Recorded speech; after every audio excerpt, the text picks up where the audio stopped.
Now, let me just explain what we're going to be doing here, because obviously it's, let's say, 25 years of laser. What we're going to do is we've got Jesse and Charlie, who are going to come on the second part. We're going to talk about laser 558 and also obviously Euro Siege, how Jesse and also Charlie got involved in it.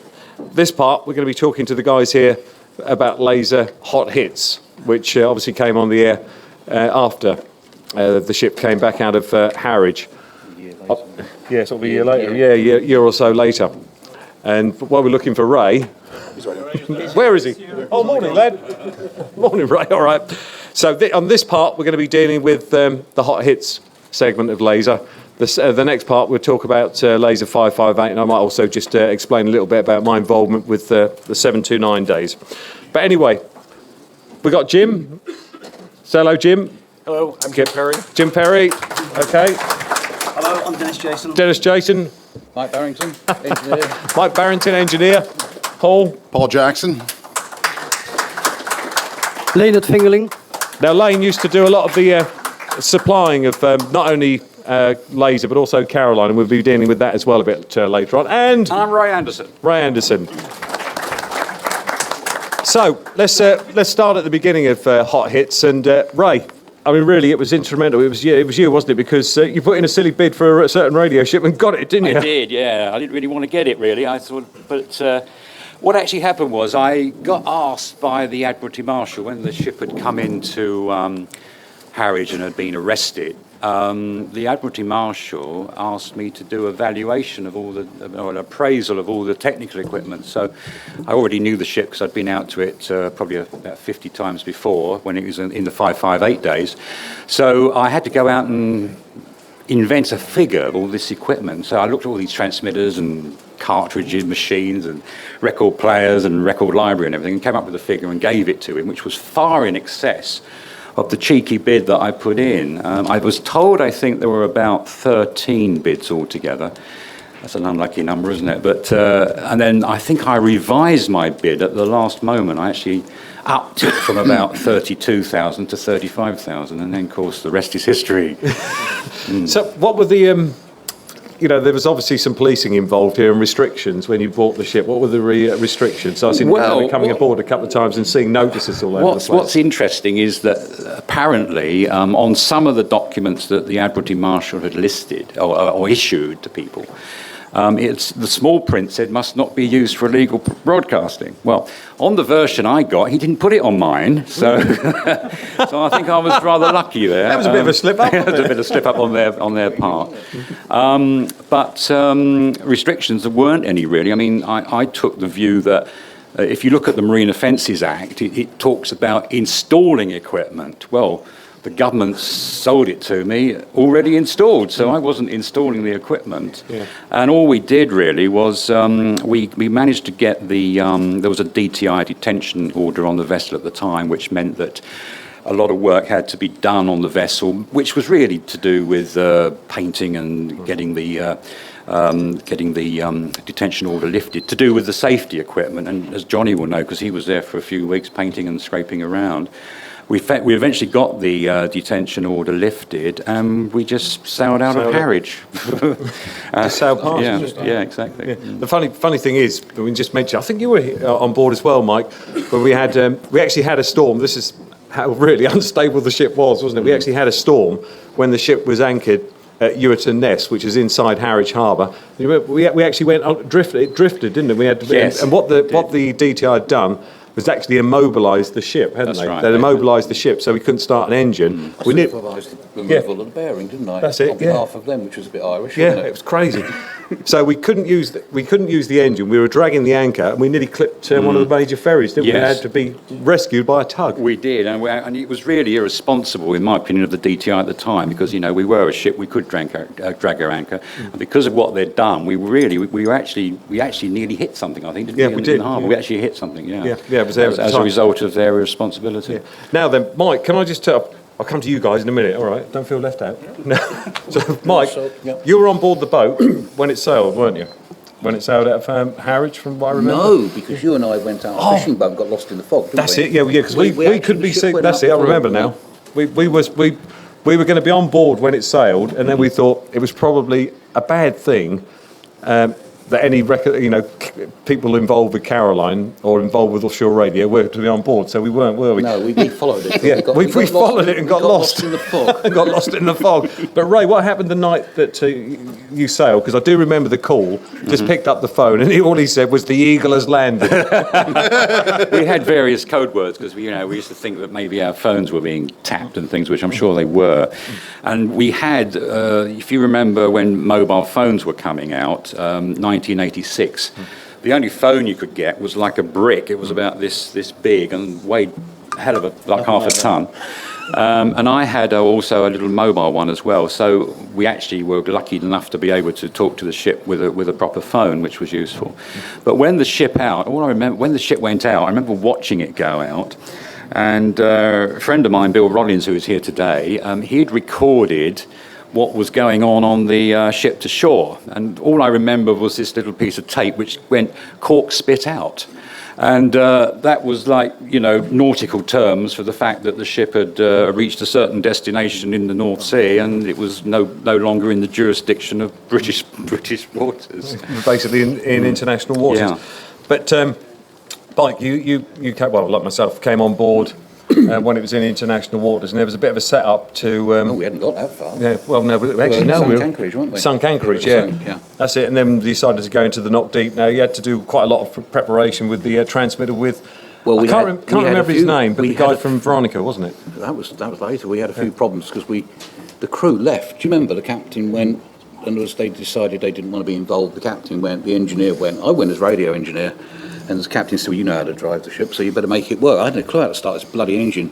So we took half the engine room apart, do you remember? Traced all the pipes, found oil leaks galore. And then we managed to start the thing, and off we went, didn't we? Yep, went off. And then we sailed round the Ross, I think, and then dropped anchor. No, we had to put the aerial up because they'd made us yeah, take the aerial. Yeah, made us take the aerial. All of this had to be done. Remember your history, you're an Anorak? No, they made us take the aerial down in Harwich for safety reasons, the array, not the masts. And so we had to put it back up. I think December the 1st, wasn't it? We were messing around on deck, and I think we had to be on the air. Was it December the 1st, wasn't it, Ray? Yes, and it was. I think we did go on. We got it at 6 December o'clock 1st. that night. I got it on low power, 5K, I think we it was. We did. And then Jose came over from Veronica and gave us a hand, and we got it onto full power. That's right. And it was a great day, wasn't it? It was. It was Magic a great moment, day. yeah. What was it, Turn It On Again or something, wasn't it, I think? Yeah, and we had a guy called Johnny Rock and Roll Anthony. Does anybody here remember that guy? He was a great broadcaster. I think we only had one DJ, so we started. And newsreader. Andrew Turner. That's it. Yeah, who I still keep in contact with. The discs in between, we were spinning the disc in between. He was. Well, the carts. Anyway, look, let's turn to Paul and Jim. Your involvements. How did you first get involved, Paul? Saw an ad in Radio and Record, blind box ad, and sent in a tape and resume. Like many of DJs in any country, it's like working in a rodeo, and if you can get a gig, then you're good to go. John Catlett called from New York and said there were 100 people applied. They've narrowed it down to 50, and he said, I'm calling everybody to see if you know what you're getting into. I said, I know exactly what I'm getting into. Being an old shortwave DX fan for years, I knew about the Pirates, and had a chance to call Jessie Brand, and I found out that she was working at a local station in North Carolina where I was living at the time. And I called her up at WTRG in Raleigh. Where's Jessie? There she is. And I talked to her that night, and she gave me spilled the beans on what it was like. And I said, well, I'll have a go at that. And within a couple of weeks, John Catlett called back. And I had a feeling he was going to be calling because he'd been calling my references all day, doing a very thorough background check and asking a lot of personal questions. And I had references calling from all over the country, and they said, man, this guy's asking, do you do drugs? Do you drink? Can you get dropped in a foreign country and not know the language and find your way home? And all of them told the proper lies to, get me the job. And I said, when do you need me? He said, well, I needed you last week. And this was a Friday evening he called me. And I said, how about I fly out on Monday? He said, you can't be ready to leave the country in 2 days. And I said, look, I'm unemployed. My bags are packed. I'm ready to go to work for anybody Monday morning, 8 o'clock, no matter where it is. And he said, well, why don't you take a couple of weeks and get your affairs in order? I said, I don't think you heard me. My affairs are in order. I'm unemployed. My bags are packed, and I'm ready to go to work. So he said, all right, well, how about I meet you at Newark Airport next Friday? A week later, I get on a plane and get into London on Saturday morning, make my way up to Walton on the Naze, the address that Ray had arranged for us. Ray comes over Saturday evening and introduces himself, and the next night I'm on a fishing boat going out to the communicator, and that's how it all started. And that was 1st of February of '87, I think. Your first thoughts when you saw the boat then and got on board? I'll be honest with you, I just saw the Pirate Radio movie that's coming out in the States this weekend, and of course you folks had it over here in England, April 1st or something? And that opening scenes in the first 5-10 minutes when they see that boat with the lights coming up in the distance, that's exactly what I saw when we were going out. It was about 1 a.m. the fishing boat finally got out to the communicator, and as you're approaching, you see these lights coming out of the horizon, and you're getting closer and closer and closer, and it takes, a good 30, 45 minutes to get up on it. And that scene in the beginning of the movie, when you look out and you see those lights, and you come alongside, and that rope ladder drops down, and you're on. The game's on.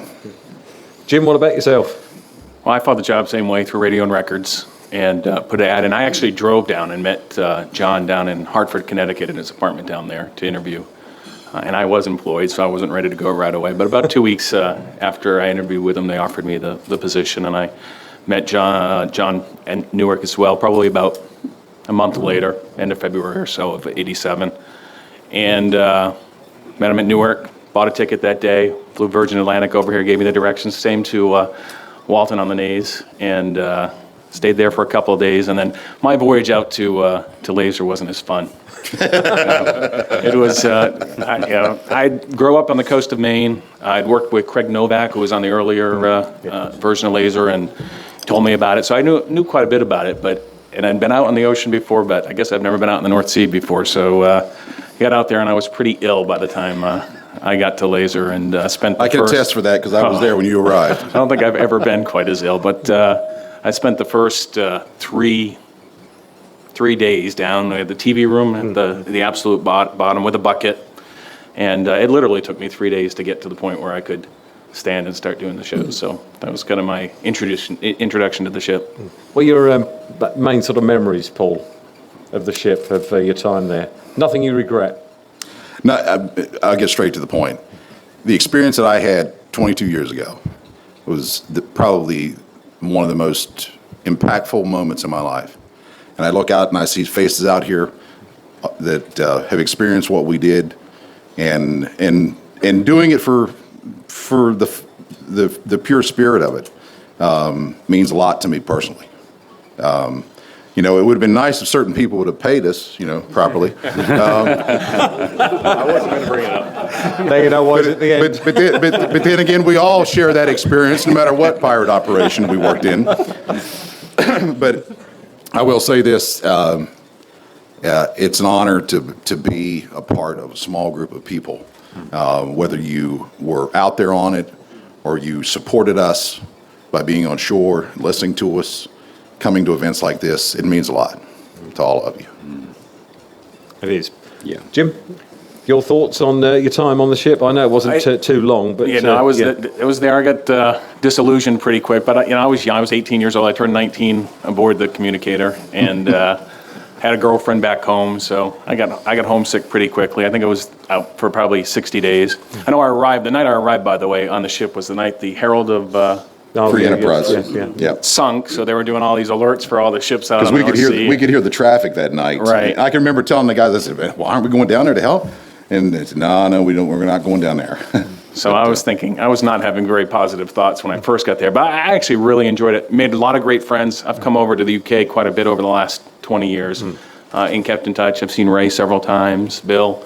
So it's been a great experience, and the best thing out of it is the friends I've made and been able to keep, and it's rolled into new friends and got quite a network. I think that's the same of any of the ships you worked on, which is good. Ray, let's just go back to the beginning. I mean, it started really to go wrong, didn't it, when the towers collapsed and the storm? I mean, that was sort of a bit of a beginning of the end, really. It was very sad to see the towers come down. We actually went into, I suppose, one of the worst winters we've seen for 15, 20 years, I guess. And it was unfortunate that in the early part of the January 87 that this tower came down, and that sort of almost felt that that was going to be the end of it all. But lo and behold, we even had a guy called Malcolm on board. That was the ship's cook, if you remember him. And We thought he was your spy. Oh no, he was. Everybody was my spy. Where's Malcolm? I don't know. I haven't spoken to him for probably 20 years or so. But Malcolm was, I think, quite instrumental. He was the cook, but I think he was actually putting up. Was he putting up the towers and rigging? He was helping. Definitely helping. I think what was good about those days is that everybody turned their hands to help. If whether you were a cook or whether you're a DJ or a technical person, everybody. Malcolm did. That's one thing I say. He did anything and everything you asked him. Yeah, he was. Right. He gave his all. He was to so different loyal areas. to the station and so dedicated to it. He really did work 110% all the time. But as I said, that the tower coming down was really the difficult bit, because the money was starting to run out then. There was certain advertisers and revenue that was going to come in and didn't materialise. There was investors who said, when you've got it on the air, we'll give you some more money, and they didn't. And this sort of compounding problem sort of resulted in really the thing by the end of April coming to a grinding halt. Yeah. I think, as Mike's just pointed out, it actually wasn't just the tower, the front tower. It actually pulled the back tower, half of the back tower down at the same time. But you say that, but we did actually get a reasonable signal out with sort of half a mast and a bit of wire. I remember Johnny one day ringing me up on the mobile phone, and there was one day it sounded quite loud. And I said to Johnny, well, what have you done then? He said, I've turned it down. Well, physics doesn't make any sense. If you turn something down, you'd think it wouldn't be getting out as well. But what they'd done was you'd actually turn the mod up. So they'd actually you'd turn the kilowatts down, but the modulation had gone up, and it was actually sounding a lot louder on the dial. In the local area, probably not at the distance though. I was going to say, Mike could explain more about that, couldn't you? Why we actually turned the power down but the mod up. Well, it was a bit weird, wasn't it? The voltage and that. Everything kept flashing over. Every time we turned it up, it flashed. The thing wanted to run 25k or 5 or 7, whatever it was. So we kidded the thing into thinking that it was running low power, but ran full plate voltage on the thing. Got forward to set it up until it flashed over, then backed off. But we thought it sounded all right. Like you said, I think we turned it down a bit further, and you turned it up a bit, and it actually sounded good. The aerial was designed. There was a theory behind it, but it looked like a lot of wire hanging up in the air. But there was definitely a technological theory, and the idea was Nick from Veronica, actually, because I'd had enough. I wanted to move it down the other end of the dial and use a shorter aerial. That was my theory. And Veronica, Jose from Veronica came out and joined us, and he came up with this brilliant idea. So we had no insulators, and he had a load of plastic and a load of flexible wire, quite thick stuff, and we managed to build about 80 foot up the back mast, was it? Yeah. 8 sections. Did we bring Dennis in a minute? Because Dennis climbed it, didn't he? Dennis Jason. Oh, there you are. Yeah. Well, Dennis joined us, and he was instrumental in that.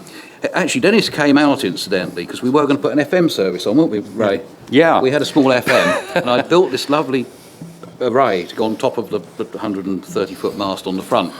And I was so pissed off when the whole lot collapsed. Dennis arrived to put the top section on, and I'd actually gone out defiantly on deck and bolted this thing onto the top section of the mast. I said, well, you might as well go home now, didn't I? That's right, yeah, absolutely. But we built this thing up, and Jose designed this zigzag aerial, which was Nick from Veronica, basically. And we managed to get a few K into that, and that's what you heard through the summer of, what was that, 87, was it? 87, was it, until the fuel ran out, basically.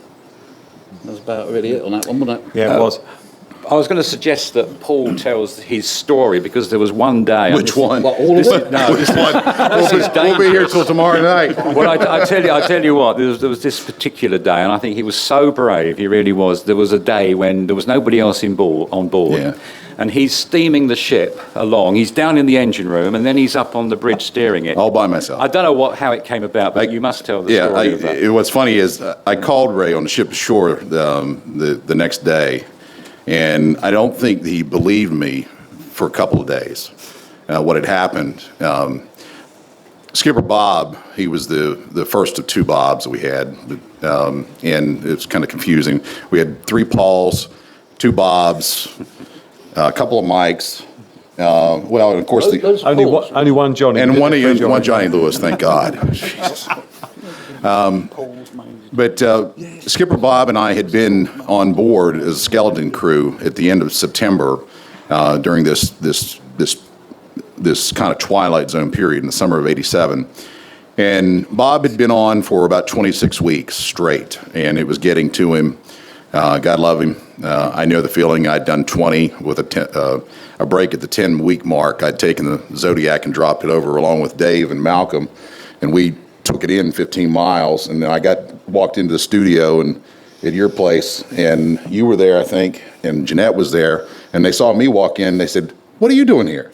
I said, "Well, I'm going to take Zodiac back to the ship this afternoon." And so Jeanette came out with us and boxed the stuff, and it took us about 2.5 hours in the Zodiac from the beach at Frenton to get back out to the communicator. And it's pretty easy. I mean, you just dead reckon the buoys. Buoys are marking the channels the whole way. You don't even need the compass. You eventually come up on it. You can't miss it. But we had been out there for a long period throughout that summer, and it had been kind of rough organizationally, the problems Ray was having, and all of us, coping with the situation. And Bob said, "I got to get off." And he said, "What are you going to do if you're out here by yourself?" And I said, "Well, first thing I'm going to do is tell you, if you got the moan to get off, get off. You told me that when I had 20 weeks out here. You told me to get off, and I did." And I took a couple of weeks, and at this point, Bob says, "Okay, well, I'm going to call my mate down in Kent, and he's not going to be able to come all the way up to where we were off the coast of Essex." And so I said, "Well, let's go down to off Ramsgate and anchor beside Radio Caroline." And that's what we did. We decided to do this on a late Saturday night, and he had placed the call, and his buddy started to get ready to come out. So on Sunday morning, we sailed down, and he had asked me what I was going to do once we get down there, and he left. And I said, "Well, I'm going to sail the ship back up to the rendezvous Tuesday night at 9 o'clock. And he said, "You what?" I said, "I'm going to move the ship back up to off the south inner Gabbard." And so we're going down on Sunday morning, and I said, "Take an hour, sit there and watch me run everything for 1 hour, and I'll prove to you that I can do it." And all you had to do was every 20 minutes, go down to the engine room, you flip the switch on the day tank, top it off going down, you allow yourself 3 minutes from the bridge to the engine room and back. It's kind of like downtime in diving. And so that's what I did. Every 20 minutes, I'd run down to the engine room, top the day tank off, top the header tank off, and check all the valves, make sure everything's running fine, and get back up. But we did that for an hour, and when I showed him that I could do it and navigate and maintain steady course, we didn't use the automatic steering because it was knackered to one side, and you could leave it on course for about 3 minutes before she'd drift to 5 degrees plus or minus. You weren't quick enough, were you? You only got 3 minutes. This is my story, all right? But I can run a little bit faster than you. But that's what I did that morning, showed him that I could do it. So on Tuesday night, once we got all settled in, and his mate came out, picked him up, and I took a break for a couple hours, chilled out, and about 11 o'clock, I kicked the rudder all the way to one side, went down, kicked her up on dead slow, went forward, pulled the anchor in I didn't pull the anchor all the way off the bottom. I brought the chain in, left the anchor on the bottom, went back to the bridge. At this point, the communicator's pivoting on its anchor ever so slowly, went back, verified my position and where I was going to be coming off the swing, and I went down and pulled the anchor the rest of the way, secured it, went straight back up to the bridge, steadied off, found the bearing on the Ross Revenge, and then I went down, cranked her up just a little bit more, moved in on the Ross Revenge. I think that some of the guys are here that were there that night. I think Steve Conway was here that night.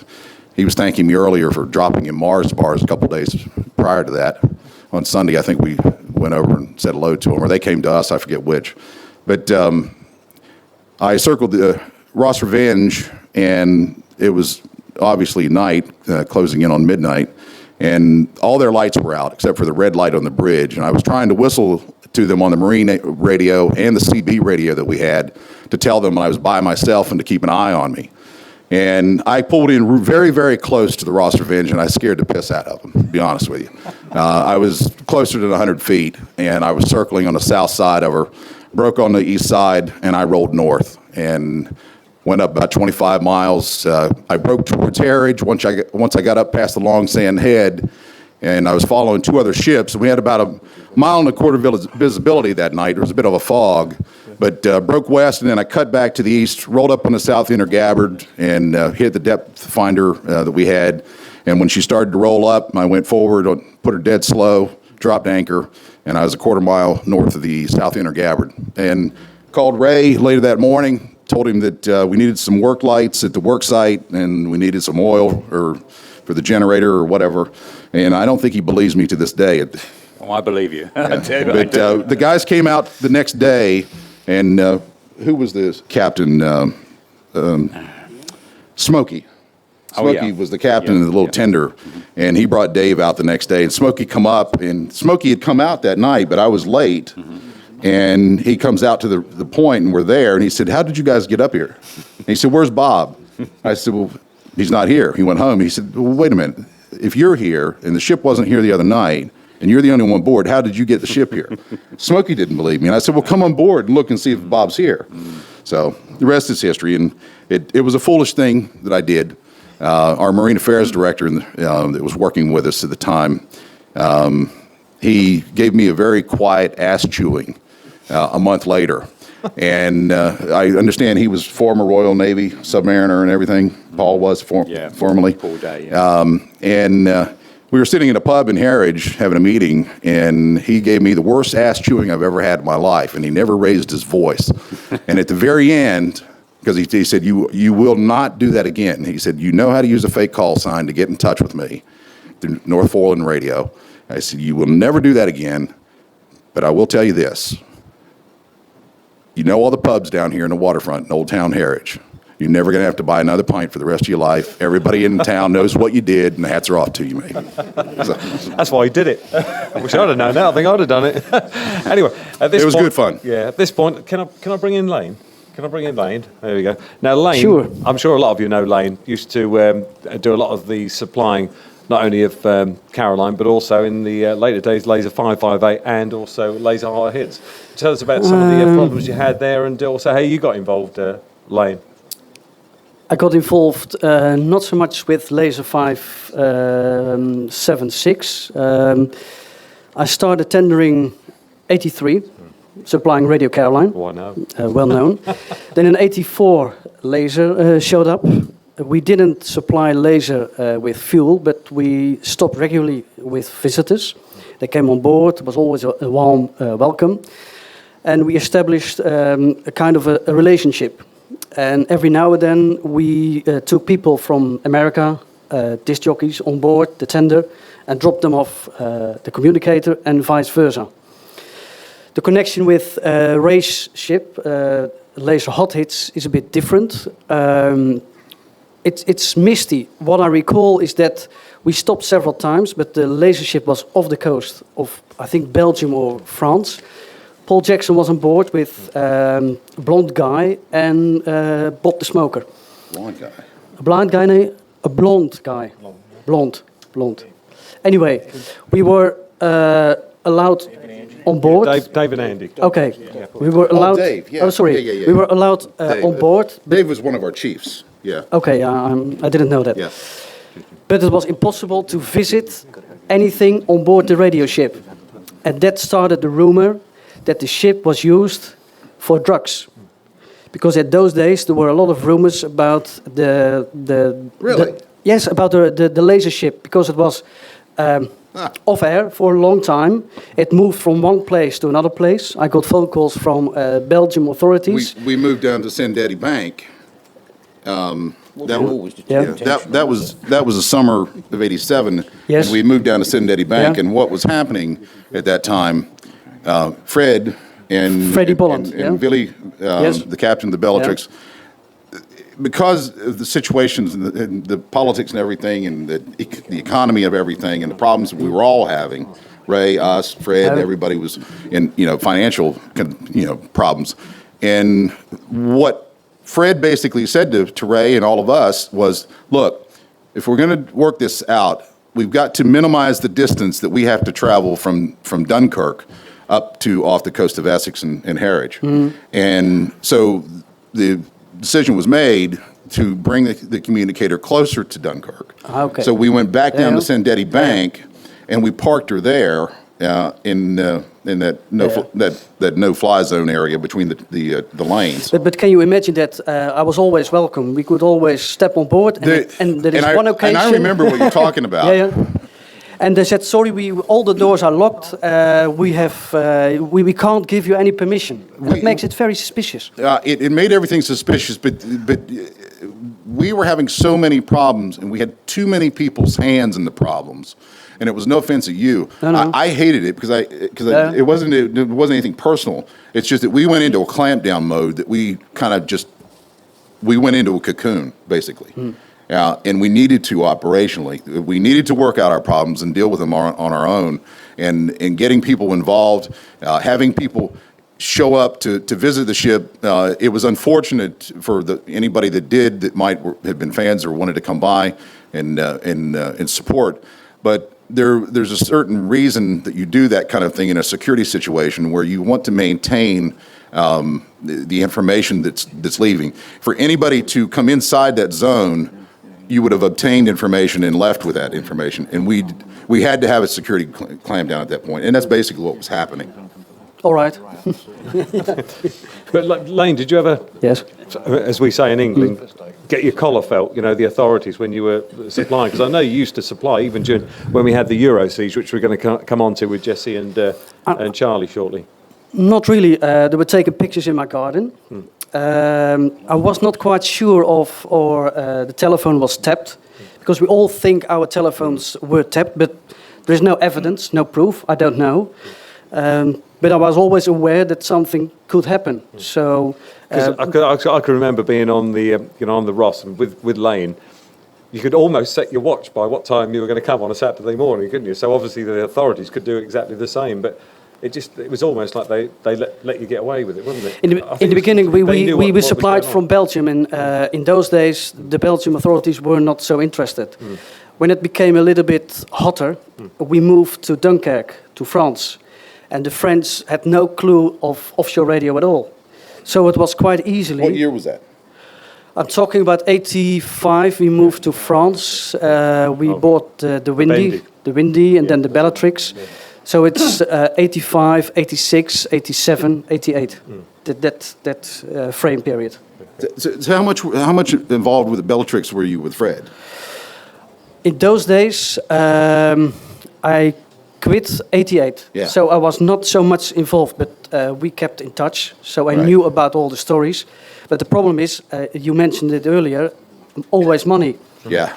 From 83 till 87. Always money. Always lack of money. Yeah. And you come to a stage that I couldn't pay the mortgage. So my wife said it's either this or that. So we decided to quit. Because I do remember a couple of times, Lane, that you actually paid for the diesel, didn't you? And then got it back. we had some friends. Anorex is a bit unworthy name, but real supporters who came up with money. Because in those days they paid with checks or cash. Yeah. And you made an agreement to deliver the fuel at the radio ship. And sometimes it was by understanding. Okay, I believe your word. We made an appointment at this particular time. We will be there. We will hand over the check. But what will you do if you're there with your boat and no one shows up with the check? And you still got the diesel. You still got the diesel. Then, in certain circumstances, some supporters paid up for the fuel. And they always said, Rona will pay you back. But it never happened. And that was also the reason you learn by your mistakes. Yeah. That when Laser 558 was in his last days, so before Laser Hot Hits, John Catlett rang from London. And he said, we can't get anyone to fuel the boat.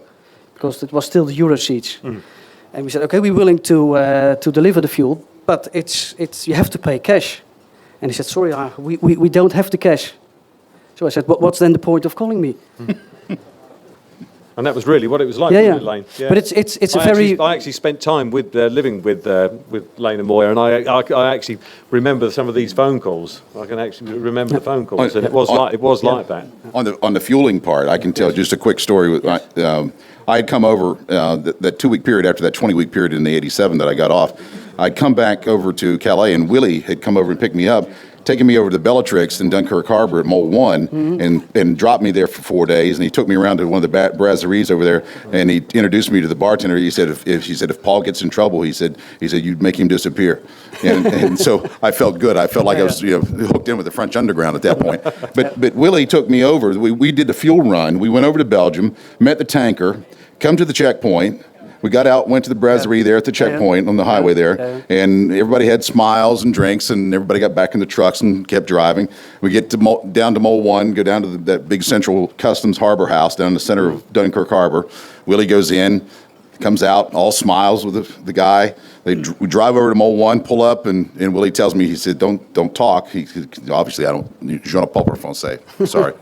But Willie says, don't talk, and let the guy know you're an American. So I'm standing on deck with the rest of the crew, and I just look like, any other crew on there. And the tanker truck pulls up, drops the fuel over, and the customs guy comes in, all smiles, goes in the cabin, comes out 5 minutes later. Because supplying from Dunkirk was all legal. Yeah. Everything was declared. So you had to show your passports. They checked the amount of fuel. They didn't. We didn't. No, I have to say that they didn't ask for everybody's passport that day. They could ask for your passport. Yeah. Okay. Well, they were smiling too big to bother to do that. What we're going to do is just going to have a quick word with Dennis. Dennis? Pay attention. Right. Get on that microphone, boy.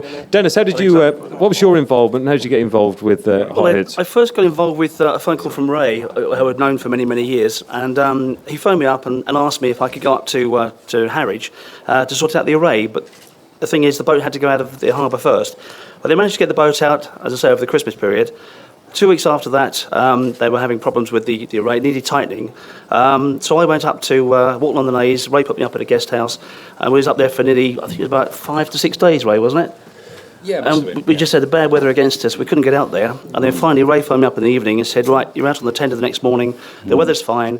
We need you to climb the mast and just tighten everything up so we can go and broadcast and put the array up. That morning I get out to the ship. VHF array. Oh, yes, yeah, VHF array. And got out to the ship to find that the mast had collapsed. The front one had collapsed almost completely. And the back one had collapsed almost in half. And all it was doing was just flapping in the breeze. Quite a sad sight, actually, for seeing it for the first time. Finally got on board the ship, and we then managed to sort of cut all the guy wires away, cut the aerial array, and then we had some other spare parts of aerial mast, which we started to bolt together. We had Joost from Radio Veronica was out there. Yeah. Johnny was out there as well, and Mike. And I think between all of us, we're trying to get the array sorted out, weren't we? Then we had firework displays up there as well with the new mast. And we didn't have insulators. No insulators at all. Everything was broken. That's right. So for what we had to just make the best of what we had to get us on the air, which we did on a very low power. But it worked. That was the main thing, wasn't it? Yeah, it was. And if if any of you have ever seen the pictures of the Ross Revenge taken from the top of the aerial with a foot, that was Dennis. Dennis climbed the actual 300-foot tower and took them, which is more than I'll ever do. Anyway, look, going to move on. Going to get Charlie and Jesse up here in just a moment. But I'd like to thank Ray, Lane, Paul, great stories. Jim as well, Dennis, and Mike. Mike's going to stay up here with us. So give him a nice big round of applause. Can I just say something before I disappear? But we have got in the corner of the room over there the original mixer, which was on the communicator in the Laser 558 days. That was the on-air desk that Joe Vogel brought over in a suitcase, and it was used by Charlie and Jesse and the 558 guys. There's also up on the stage one of the rubber rings which came off the good ship MV communicator. And I just want to say that I have one of these on my living room wall right You do? Yes. Oh, fantastic. How many was there? What's that? Because I've seen so many. There were Brad. probably You can't all half be a originals. dozen. Thank you. There was probably half a dozen or so. I know I've got one list. I gave one to the lifeboat people at Harwich because they wanted it for fundraising, so they've got one there. And the other thing is I've got a present for everybody. I managed to find a couple of days ago some laser hot hits headed paper. on Madison Avenue, New York, stationary. And I've brought a little chunk of them, so if anybody wants just to help themselves, they'll be up on our stand. As long as nobody wants me to sign it, and then you put on the top of it, I owe you £50,000. Yeah. I'm quite happy to. Can we do them as invoices? I think the statute of limitations has gone. Anyway, Very much indeed. Thanks a lot, Ray. Thanks a lot to all the guys here. Okay, we're going to get Jesse and Charlie up in a moment. You want to put them either side of you and I'll move up a bit?